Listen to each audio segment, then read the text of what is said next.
Hey everyone, welcome back. This is Trey with TreyMixes.com, and today we're going to continue where we left off, working on some drums. And last time, when we were working on the same song, Timeline, by Drawn Together, we were working on parallel compression, and we were working on adding parallel compressed tracks to make your drums sound a lot bigger and have a lot more punch to it. So let you hear where we are.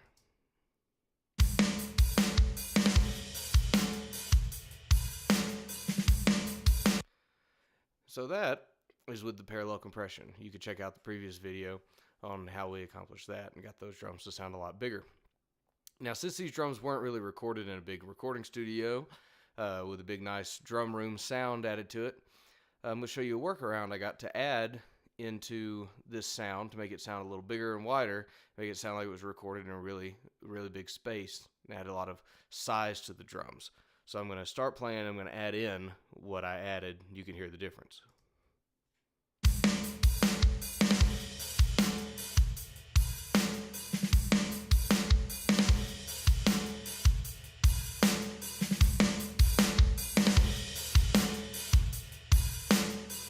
Now I added this track in, which is this room, and I'm going to show you how we got this room sound here in a second.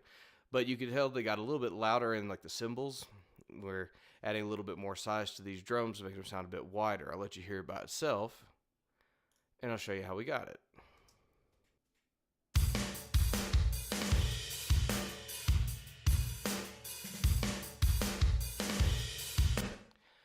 Now, in this track, this crushed room here, what this is this is a routing of just the overheads and the full drum kit into this separate auxiliary track.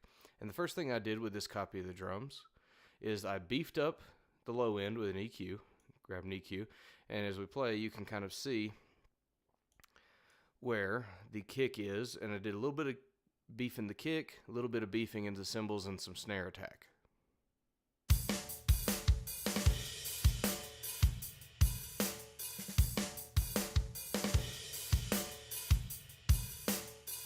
Alright, and on top of that, we added another EQ.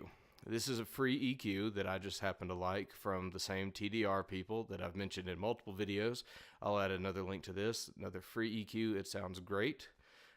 It's great. It's wonderful. And I like to, when I do wide and big EQ moves, I don't like to try to add, 6 or 10 decibels of volume on one EQ. I like to try to split the difference between several. So I've got 5 dB of boost down here on the kick, and then another 4 dB down here of the kick. And so there's nothing really happening in the top, a little bit in the mids here for a little more snare beef, but really it's just accenting this kick because we want a lot of thump in this room. So with 2 EQs,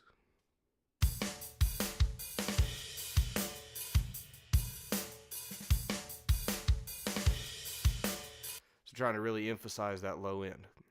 And then from there, we're going to add in our reverb, another free and stock plugin. That's all I want to use here.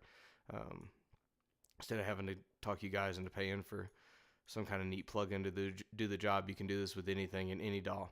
And so I just picked a regular old drum chamber for my room and kept the reverb pretty big.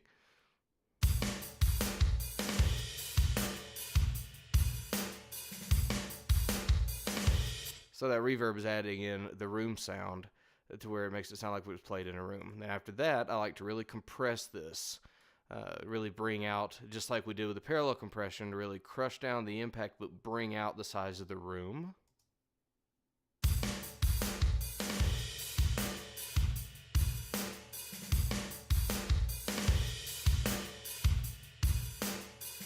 It gets a lot bigger tail on the end of that kick and that snare when we compress this.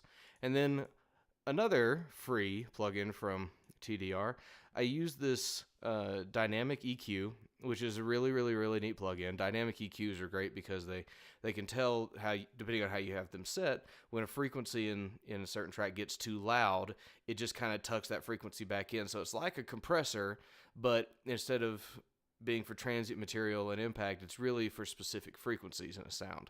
And so I wanted to target the hi-hats because that swishy high end could end up really taking over the track, and I don't want that. I want the swishy high end to be there so we can feel like it's in a room. But if it's taking over and it's really removing a lot of the impact in the sound because all you can hear is cymbals, then that's not really helping your drum sound any. So here, we'll turn it off and start it, and I'll turn it on partway through.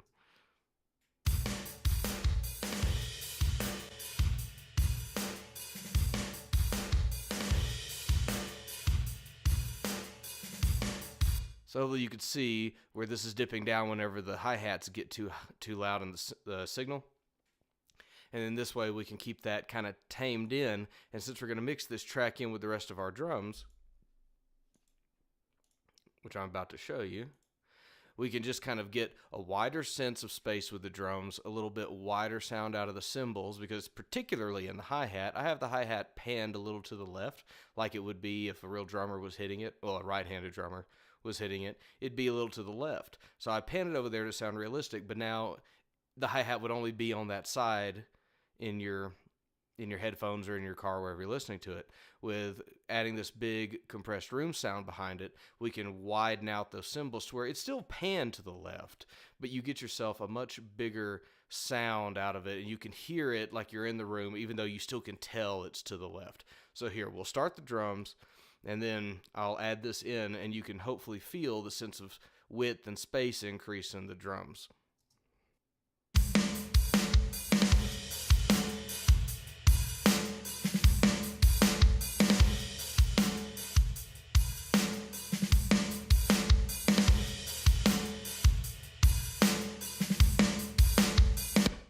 So hopefully that's fairly obvious to everybody. I hope you're listening on some high quality headphones or in good speakers so you can really hear where that sense of space comes in. And don't just be tricked by like the idea that it's getting louder. It's getting louder, of course, because you're adding a little bit more of a track, but you're changing the sound of the drums by adding that depth and width and getting a bigger size out of the cymbal and getting a bigger little reverb into the kick and the snare. And the reason I didn't add just a regular drum reverb would be that I wouldn't be able to quite control so many of the dynamics if you just routed the whole kit directly to a reverb and left it alone.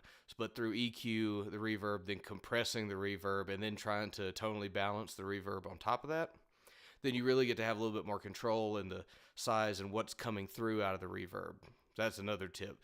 Absolutely, feel free to EQ, effect all of your sends, all of your delays and reverbs. You can come up with some really neat sounds that way. So anyway, thank you for your time, and thank you for watching, and hopefully you found this helpful and useful. Try it on your own percussion tracks, your own drum tracks, and any of your own songs. And if you really found that your drums were not recorded in such an environment to have a lot of big room sound, you can add that in this way and really have control over your room sound with some of the effects and processing that I showed you here. Please like and subscribe, comment, ask questions. I promise I'll get to every one of them. And thank you so much. Have a wonderful, wonderful, wonderful day. Good luck with your mixing.